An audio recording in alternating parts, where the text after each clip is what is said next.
तुम्ही जर महाराष्ट्र जलसंपदा विभागातील भरतीच्या लेखी परीक्षेची तयारी करत असाल तर या प्रश्नाचे उत्तर तुम्हाला माहित असणं गरजेचं आहे. यापैकी पहिला प्रश्न आहे, उजनी धरण कोणत्या जिल्ह्यात आहे? यासाठी पर्याय आहेत सोलापूर, पुणे, संभाजीनगर आणि सातारा. यापैकी योग्य उत्तर आहे सोलापूर. दुसरा प्रश्न आहे, महाराष्ट्रातील कोणत्या नदीला दक्षिण गंगा असे संबोधले जाते? यासाठी पर्याय आहेत तापी, गोदावरी, नर्मदा आणि कृष्णा. यापैकी योग्य उत्तर आहे गोदावरी.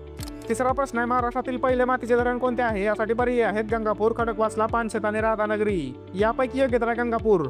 चौथा प्रश्न आहे, जलविद्युत निर्मितीसाठी धरणाच्या कोणत्या ऊर्जेचा वापर केला जातो? यासाठी पर्याय आहेत अणु ऊर्जा, स्थितीज ऊर्जा, रासायनिक ऊर्जा आणि वरीलपैकी सर्व. यापैकी योग्य उत्तर आहे स्थितीज ऊर्जा. पाचवा प्रश्न आहे, महाराष्ट्रातील सर्वात उंच धरण कोणते आहे? यासाठी पर्याय आहेत कोयना, उजनी, पानशेत आणि राधानगरी. यापैकी योग्य उत्तर आहे कोयना. सहावा प्रश्न आहे, जमिनीतील पाण्याचे प्रमाण वाढवण्यासाठी कोणते बांधकाम केले जाते? यासाठी पर्याय आहेत धबधबा, पाझर तलाव, उपसा सिंचन आणि धरण. यापैकी योग्य उत्तर आहे पाझर तलाव. सातवा प्रश्न आहे, पाण्यातील हायड्रोजन आणि ऑक्सिजनचे प्रमाण तपासण्यासाठी कोणते तंत्र वापरले जाते? यासाठी पर्याय आहेत इलेक्ट्रोलायसिस, फोटोसिंथेसिस, करंट मीटर आणि हॉर्स पॉवर.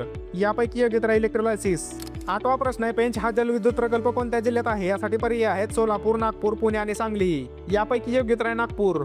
नववा प्रश्न आहे, पाण्याचे शुद्धीकरण करण्यासाठी खालीलपैकी कशाचा वापर केला जातो? यासाठी पर्याय आहेत क्लोरीन, नायट्रोजन, मिथेन आणि कार्बन.